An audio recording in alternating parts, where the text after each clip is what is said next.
Hi, Kathy here. Before we begin, I wanted to share a bit about my new video training course, The Most Powerful You, which is the companion to my latest book. In my 16 years of leadership and career coaching with thousands of professionals, I've observed what I call the 7 most damaging power gaps that keep women from reaching their highest career potential. These gaps negatively impact a staggering 98% of women and 90% of men. If you long for a more successful, meaningful, and impactful career, and you're ready for help, please visit mostpowerfulyou.com for more information. This training will transform how you see yourself and what you're capable of achieving. And please ask your supervisors and HR leaders to bring this course to your company. It creates not only expanded individual success, but greater success of your organization as a whole. Thank you so much. And here's to becoming the most powerful you. If culture is the antidote, how do you define it? Where are you headed? Is there a from to that's required both to embrace diversity and drive inclusion and sort of thrive in this environment? And so, I think finding ways to keep your fingers on the pulse frequently is really critical. Hello, everyone. This is Kathy Caprino, and welcome to my podcast, Finding Brave. I've created this show for everyone who longs to create something bold and brave in their life, to rise up, speak up, and stand up for who they are, and to reach their highest and biggest visions. Each week, I'll be speaking with inspiring guests from all walks of business, leadership, entertainment, the creative arts, and the entrepreneurial world. And they'll be sharing their intimate stories of finding brave and offer their best strategies for building your most rewarding, joyful, and meaningful life, business, and career.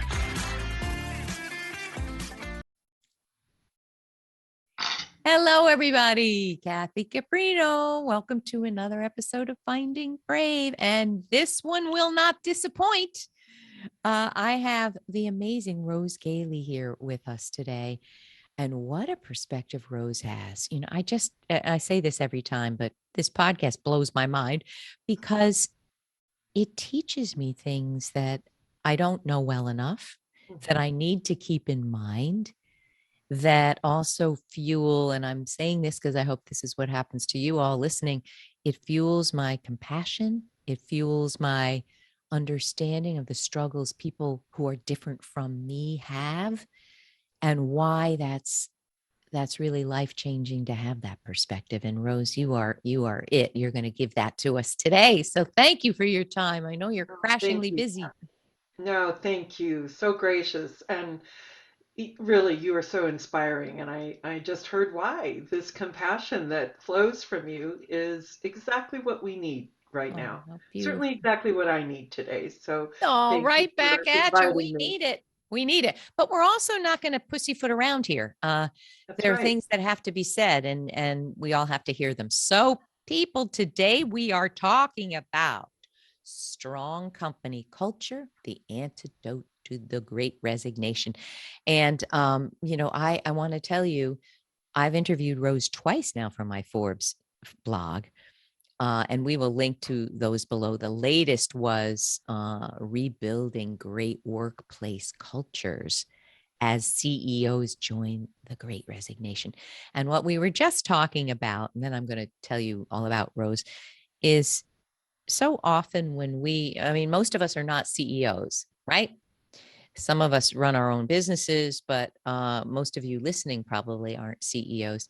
And I think when we are struggling, what we, as Brene Brown loves to say, we find someone to blame as a way to discharge our anxiety. And I think, frankly, CEOs can be that. We go to the blame place. And CEOs are powerful. CEOs shape culture, but there's other things going on that also impact culture. So we're going to talk all about that.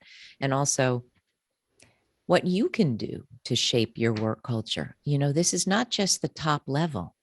It's every word we say, every action. So we're going to learn from Rose about that. But let me tell you about Rose. Rose Gailey is a partner and global lead for organization acceleration and culture shaping. Wow. For Heidrick Consulting at Heidrick Struggles, and a co-author of the book future focused. Shape your culture, shape your future. What a title. All right, let's dive in here, Rose. So let's not mess around. Let's ask the real question that we need to understand first. What is it like for CEOs or to be a CEO today?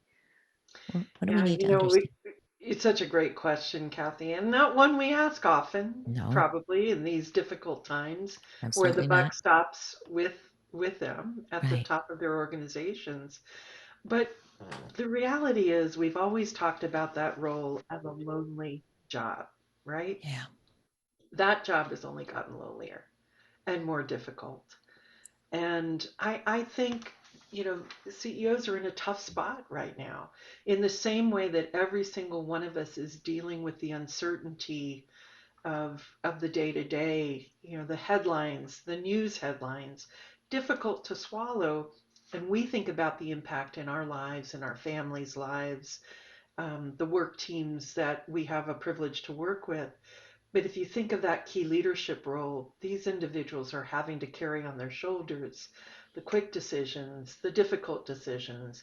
Fortunately, not alone, with, Yeah. in many cases, fantastic teams, wonderful CHROs who are Mm. counseling them and giving them perspective, as well as other colleagues on their teams. But at the end of the day, what I keep hearing from CEOs is genuinely a desire to bring people together during this time, generally a desire to enable people to be, sort of comforted in this difficult time, to be successful, to be powerful, to be contributing. And I think the answers are just not easy. The clarity just isn't there for the most part. I have so many questions, even within that one statement. Two things here. Why is it lonelier today than it was? Why is that? Is it because there's so much dissension among people? I think it's more the speed of change Ah, and the speed of challenge. Um, you know, Thinking back, there was an interesting article back in 2020, really interviewing CEOs on how do you combat loneliness and what's that about. And the feeling I get is one of the ways to combat loneliness is count on your team, connect with your team. Well, they're remote as well in oh, many yeah. cases. Oh, that's what And you mean, so remote. struggling to find that energy and that connection is tough, number one. Number Mm. two, we're talking about burnout at every level of the organization. I think that's true, certainly for the top job as well. And many of these leaders are just having to address self-care, having to address, their own need for health, for nutrition, for all Wow. the things that all of us are dealing with, but at the speed of light. Change Wow. is happening rapidly. I have lots of compassion. The Yeah. other thing I want to ask you, I know you have family members who are in the helping professions. One of your children a teacher, one a therapist, social worker. Yeah. Um, I actually look at my time as a therapist and the training as literally life saving. Like I literally cannot imagine what my life would be like without that. And frankly, I think CEOs need therapeutic training. And by that I mean when we're scared, when things are changing, when there's so much flux, when people are angry, what are the best ways to communicate, to uh, present leadership, but not this crushing authoritarian leadership, but a loving, gentle kind of leadership. Do you see that CEOs are struggling with the emotional, vulnerable side of leading too? Absolutely. We know that in these difficult times, humanity has risen to the fore. If there's one great thing about, let's call it the great pause, the great reset, there's a lot of greats. Yeah, We there's a could lot fill of in the the great blank, right? reevaluation, the great this. Yeah. Everything that's come from this period of time. And I do think with that humanity comes the need for authenticity, vulnerability, A lot of people are talking about imposter syndrome, all of the human things. And I go back to your book, The Most Powerful You, Kathy, Thank you. and really just thinking about some of those power gaps. And Yeah. What do while you we, see in the ranks of CEOs? yeah, so number two, power gap number two from your book, which is communicating from fear, not strength. Wow. How I don't about think the that? vast majority of people would think CEOs struggle with that. What are they most afraid of? I Creating think we're more? all, yeah, I think right now we're just afraid of how long will this continue? How do we bring people back to connection and still honor the need for flexibility? What if we make the wrong call right now? How do we, what if we lose employees? There's a lot That's, of oh, things wow. to face in this moment. And I think true to your book, it's really about the reflection that has to go on for all leaders, right?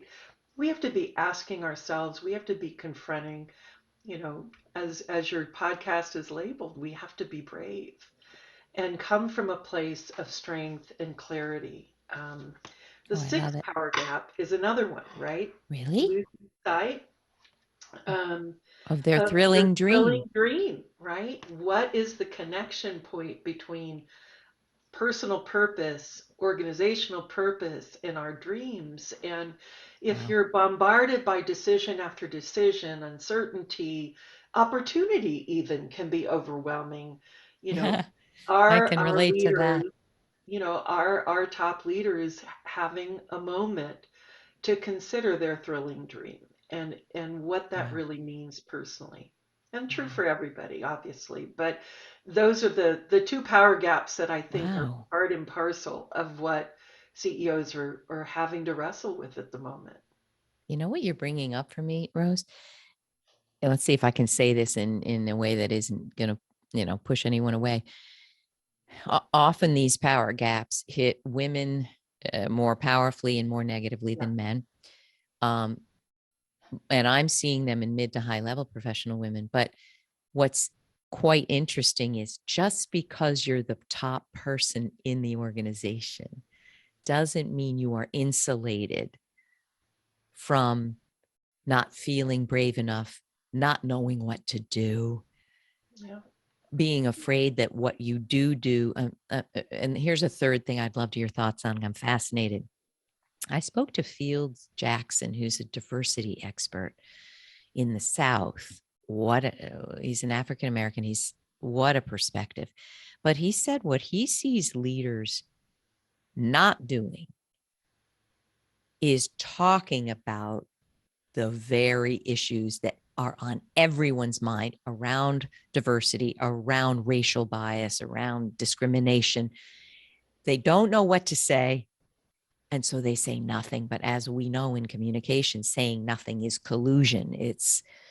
Um, do you think that also with the pandemic, we also have a shifting tide around equality and equity and what is discrimination? What is racial bias? Do we have bias? Of course, all of us have some form of yeah, biases. yeah, Do yeah. you think that this issue around diversity confuses CEOs too and keeps them up at night? Yeah, I have no doubt it keeps them up. We sort of think of the famous quote, diversity is a fact, inclusion is an act. And so Oh, I got a chill. confronting the fact of diversity, right? Where there are gaps, what's the aspiration that organizations are all wrestling with at this moment in time? But the real challenge is the inclusive leader behavior that acts upon creating a sense of belonging, demonstrating empathy, having courage to confront and to really be self aware and have that look in the mirror. So, in a sense, all the curtains are gone and we're all sort of out there vulnerable and we are who we are. And I think communication, to your point, it's interesting as you were walking me through those ideas, a lot of it really came back to, are we having conversations? Yeah. Oxygen today is communication, but telling people the answer is not what's required at the moment. It's dialogue. It's engaging in the conversation. And And how it's do leaders listening, do it's that? willingness to 100% change. listening. The telling piece is that you know everything. You don't, CEO and Absolutely. top leaders. Absolutely. You don't know nearly what you need to. Nobody does right now. No, and So you better listen. there are a lot of great vehicles out there for having a sense of what your culture is today. If Yeah. culture is the antidote, how do you define it? Where are you headed?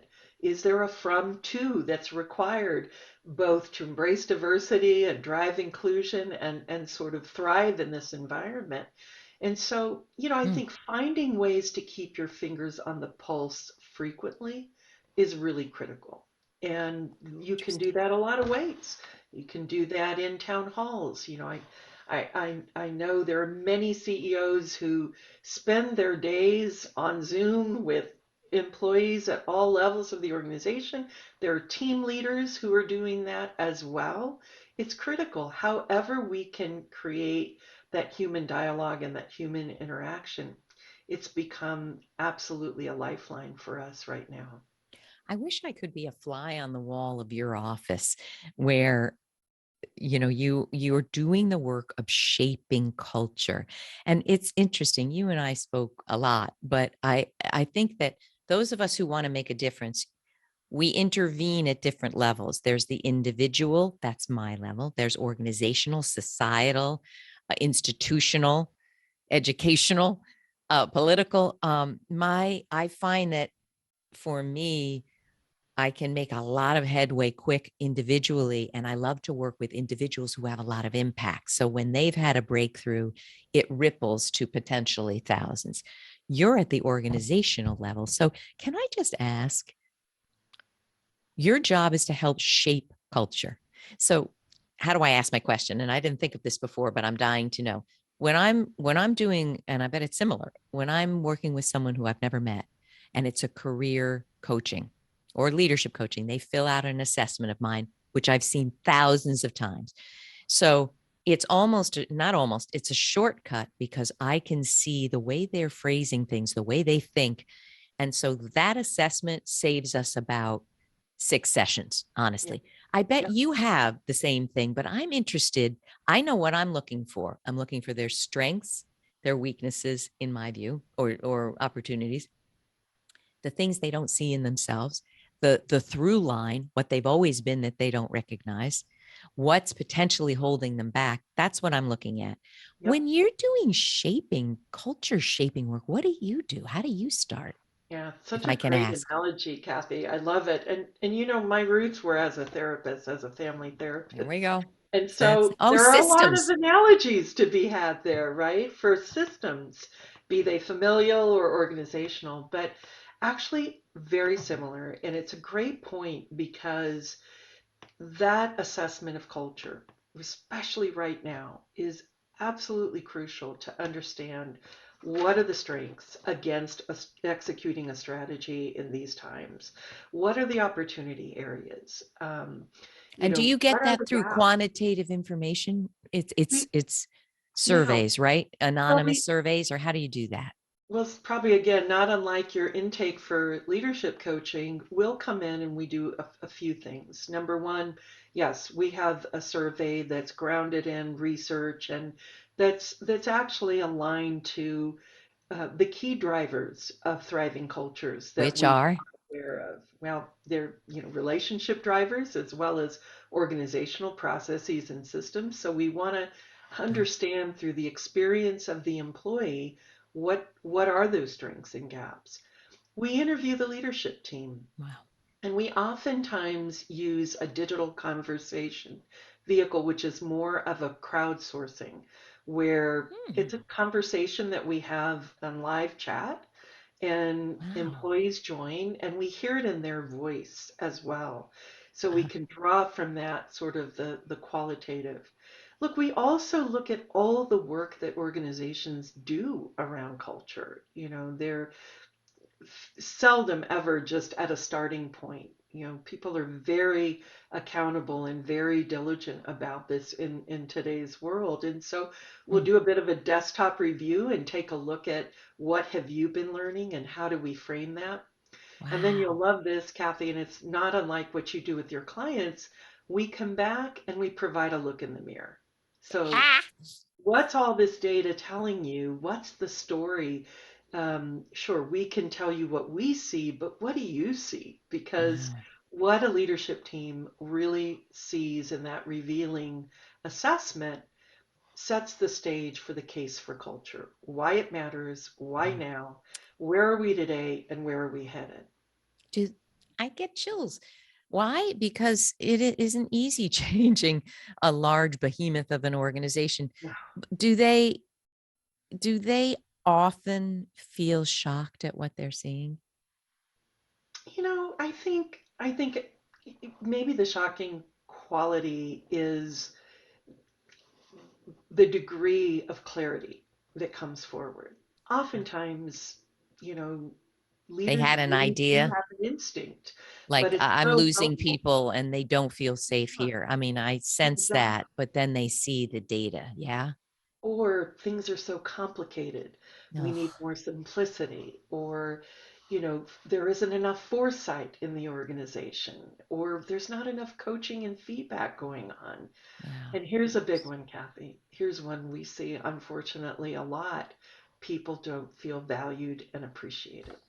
And that hits hard. We observe leadership teams to really take a pause on that one. And sometimes they are surprised by that because generally people want to do the right thing and have people operate at their best. But to know what value and appreciation look like for you might be different than what it looks like for me. And so we've got to embed in an organization a sense of recognition and appreciation on a You know, personal level. I'm thinking here, there's a few people in my life, family, friends, clients, when they share what their senior leaders do with them. I, at age 61, never once had a senior leader do it. Beautiful things. Yeah. Transparent. When they can't be transparent, they say, I can't be transparent right now. I don't really honest. And the other thing, I just need to say this. I realized in doing this work, I don't know, 2 months ago, never once did I sit down in my 18 years of corporate life and say to the people reporting me, what do you want for your career? Not this job, your career. I never Yeah. asked that. So here's what I want to ask you. You know what occurred to me? For me to feel validated, respected, valued, it might be different behavior than what you need. And that reminded me of the book, The Five Love Languages. Oh, yeah. We Yeah. need a five love languages for organizations. Is there one? You do. Like for me, Now, I want words. yeah. I want to hear it. Kathy, we did that, but I also want action. It better show up in my paycheck Yeah. somehow. There needs to be a bonus somehow if I've gone above and beyond. Is there like the five love languages for corporations, organizations? Well, here's what I think they're being translated as, Yeah. right? If an organization commits to a set of values, those values become the love language of the organization. That's where people want to connect. And usually those values include a value around respect, Mhm. a value around excellence or quality or delivering. People get up in the morning generally wanting to do a good job and wanting to contribute in great ways. A value around accountability. If you Right. think about an organization's values, there are some of the love languages, and the biggest I love you is connected to mission and purpose. And why does an organization exist beyond profit? And why should I get up every morning and give my all? That really matters. And I, Wow. I think that's becoming our equivalent. That's what's universal, I love it. is particularly we've all taken the pause and thought about what really matters in our lives.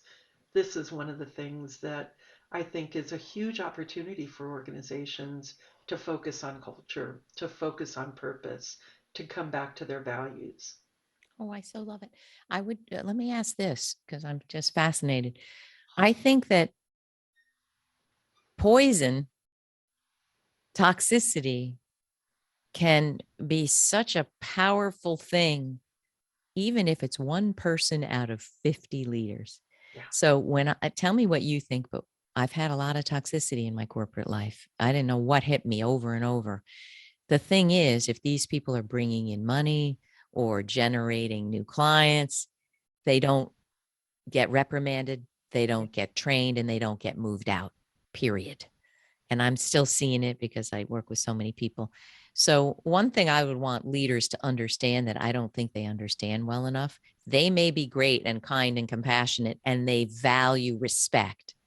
If you have a person leading someone 5 layers below you who's toxic or a narcissist, you haven't done it. You haven't lived up to your value. Would you agree with that, Yeah, Rose? wholeheartedly. I mean, look, we talk about four principles of shaping culture, Ooh, and that really is the focus of the book. Are great exemplars, CEOs we've worked with who really do demonstrate, or CEOs we admire who you would walk the associate. talk. So I'll go through them really fast because Yeah. and come back to your question. The first one is purposeful leadership. So Oof. that's both purpose driven, but it's also intentional and committed, right? Mm, We're hopefully this is a ray of hope to your listeners today. We're talking about some of the great stories that are out there of leaders who are really leaning into this purposeful leadership. mm, We know there are others who are not, right? And this will become a make or break during these times, for sure. mm, The second is personal change. So it mm, goes back to a point you just made individual, team, organizational. It all starts with me. mm. Regardless of where I sit in an organization, am I going to live through to these values? The third Love it. is really around broad engagement. And that's really important right now. An What does that employee, mean? How does that come yeah, into so that practice? means that we've put into practice and we have communicated, brought to life, connected to an organization's purpose and values throughout. That means the employee value proposition and the employee experience is real. It's Mm, not just beautiful words. We're living it, we're wow. experiencing it. And that becomes to build a bridge between the employee's experience and just what you were saying, Kathy, the behavior of leaders, right? Against the fourth principle, which Mm. is systemic alignment. So Systemic alignment. Oh, all the systems have to be in place, right? The performance management system has to be integrated with the values. So now let's come back to your question. yeah. If I'm a leader that is leading my team or leading my division or leading a company, and I'm very clear on the purpose and values of that organization, and in the annual performance review or the conversations I have quarterly, I'm coming back to how are you delivering on that performance? Then I'll probably be very, very clear and very, very consistent about ensuring that the rewards aren't coming to those who perform, but who don't live the values. The rewards are coming to people who do both. It's the what and the how. What I'm delivering and how I'm delivering it. And sometimes that's easier said than done, right? Ye- Somebody's really delivering. We've seen it. We've seen the courage, the bravery, the conviction of an organization and its leaders who say, yeah, no, we can't. We can't tolerate that. And you said something else I want to point out, which is, are we developing leaders? You know, Right. is Right. someone coachable? Can that person have the mirror shown to them Right. and have an aha, have an insight, engage in that personal change? But everything comes together in a very clear focus when that commitment is there from the start. It's so beautiful. Utopia. There is one thing though, and then I'm going to ask you two concluding questions. I could keep you for an hour. There's one thing that I think is missing regularly that is needed that you didn't address. I mean, you probably did in the pillars, but in order for a leader to understand who is falling down, they have to have a system of listening and getting feedback. Yeah. And that often starts with HR. And sadly, I mean, I wonder what you say about this. This is not probably a very popular idea, but HR is not your friend typically. They have a role to play. So if one goes in and says, I'm being mistreated, abused, disrespected, if you think what you're having is a conversation with your friend, you're going to be sorely disappointed. And that has a lot of implications, but I'm loving to hear what you think. But I have seen certain HR organizations, teams listen. They know how to elicit information that's helpful and useful, and they do something with that information. I've been in other organizations where that the opposite happens. You're pushed out, you're penalized, you're not a team player. So in the whole realm of, in order for leaders to know when particular players are misbehaving or are not a fit with the values, what has to be in place, Rose? Yeah, you definitely need the performance management system to be very clearly aligned. The HR leaders can't do everything in the Of sense course. that there has to be a commitment at the top. There has to be that purposeful leadership in place. And HR leaders are part of that, right? They're an Right. important part of holding that mirror up at the right times and sharing that. But that's got to be shared with leaders at all levels. If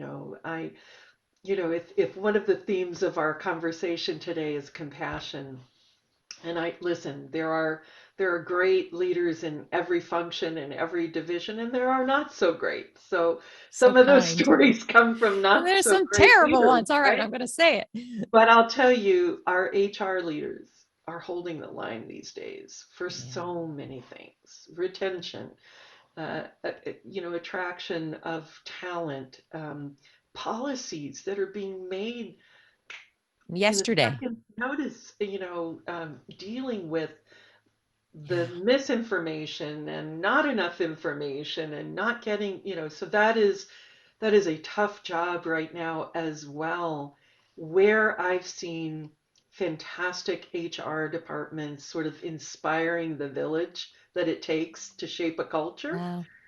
It's when they're operating in that trusted advisor role and sort of empowering and enabling other leaders to step it up and Wow. really demonstrate those values. And you're right. I mean, the systems have to be in place for that to happen. And the spirit and the commitment of the organization has to be there to make that real. Our organization's lucky to have you. My God. All right. One final question would be this. Again, not everybody listening is a CEO or even in senior leadership. Can we bring it down to the level of every person? Absolutely. Like what I wish I'd known, what I should have known 18 years ago. What does everyone who is managing anything, a group, a team, a person, a project, what are, say, I'm putting you on the spot. We didn't plan this. Three things that anyone listening who intersects with anyone in a system can do to help build this resilient, loving, I'm going to say it, loving, respectful culture that helps everyone thrive. What can we do? Three things. Yeah, I think it's great. Number one, own your leadership. Mm, Everyone has the gift of leadership, truly. And what I so mean by true. that is you may lead by being a shining example of the organization's purpose. You may lead by being brave and being a shining example of speaking your truth and speaking up when things need to be pointed out. So, number one, own your leadership. Love that. Number two, speak up, give feedback, um, be, be absolutely brave enough to say what needs to be said.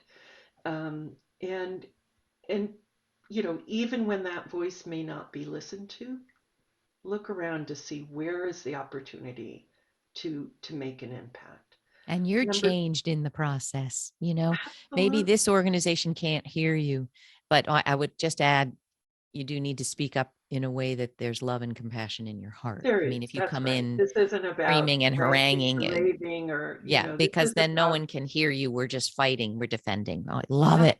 What's the absolutely. third one? And the third one is I think really recognize your contributions. Recognize how important you are, and kind of goes back to your book again, Kathy. Read your book and Okay, you heard it from Rose. and, Wow. and own that bravery, and certainly own your purpose. Make sure you have clarity on your purpose so that your contribution really feels like it matters for you first and foremost, because then it will for the organization. And I think if we have organizations filled with people who recognize their leadership, who communicate, who both speak up and listen, right, on both ends, and who own their purpose, it'd be a pretty cool world more of the time Right. if more of us It's a stepped up to that. transformative experience. Oh, Rose. Absolutely. Look at me choked up over here. I think I'm choked up because there's a longing. I don't recall ever really feeling that. I had 8 years in an organization that was kind and good for the most part, but generally overall, I don't think my experience matches that beautiful vision that you're talking about. But thank goodness there are folks like you that can help shape culture. Where do people learn about you? Where do they get your beautiful book? Where do they hire you? Where do we send people? Well, please, by all means, I'm on LinkedIn, Rose Gailey. Reach out, um, in mail or however you'd like. Happy to connect with you. Um, take a look at our website if you want to learn more. I've got some amazing colleagues who have just written some very powerful pieces, particularly at this time, that I certainly have taken to heart. So Heidrick Struggles, and you'll find Heidrick Consulting on that site as well. And you can um, ask for a copy of the book on our website, download it. It's I'm sure on Amazon and all of those normal places as Wonderful. well. And we will But link to all of those below yeah, for but most importantly, I think, you know, our organization has a purpose statement, which is to change the world one leadership team at a time. We have beautiful. some amazing executive search colleagues who really exemplify that. On the consulting side, our contribution is our purpose statement, which is to enable a world better led. And it's what wakes us up in the morning. And That's so please reach powerful, out. Rose. It would be an honor to connect with your listeners. So great to have you. And I can feel from your heart, Yeah. this is your purpose. This is your passion. It's not just a job. It's beautiful. Thank you for spending time here and sharing your insights. Oh, all right, Thank you. folks. I say this every time, broken record. We're not just sitting here talking here. We want to hear from you. We want to hear, you may say, yeah, really, that's not what's going on in my organization. Okay, let us hear from you. But let's do it constructively in a way that uplifts all of us, right? We'd love it. We'd love to hear what you got, what you from this, what you're still struggling with, where you can turn, wherever you see this. We'd love to hear from you. All right. I hope what was that? Your last purpose statement, Rose? To enable a world better led. I would love to add for me, it's to enable a life better led. Even better. Look at that. We can go hand in hand, marching down the purpose driven path, enabling a life and organization better led. Oh my goodness. All right, everyone. Hope you're inspired. Love to hear from you. Have a wonderful week. And thanks again, Rose, for your Thank time. you, Kathy. Bye, everyone. Bye. Hi, Kathy here, and I wanted to share some information about my new digital newsletter, Your Path to Career Bliss. This monthly newsletter explores one key career, leadership, or personal growth topic that is essential for building a happier, more successful career or business. Every issue offers a selection of the most read articles that I've ever written, along with riveting podcast interviews with some of the nation's top experts, as well as career assessments, resource recommendations, a subscriber highlight section, and an Ask Kathy column, and more. We've made it as affordable as possible, and the first month is completely free, and you can cancel at any time. I hope you'll join me in this program now. Check it out at kathycaprino.com/newsletter and get your free issue today. Thank you, and here's to your path to career bliss. Thanks so much for joining us today. And please don't forget to check out findingbrave.org for more programs, resources, and tips. And tune in next time for your weekly dose of Finding Brave.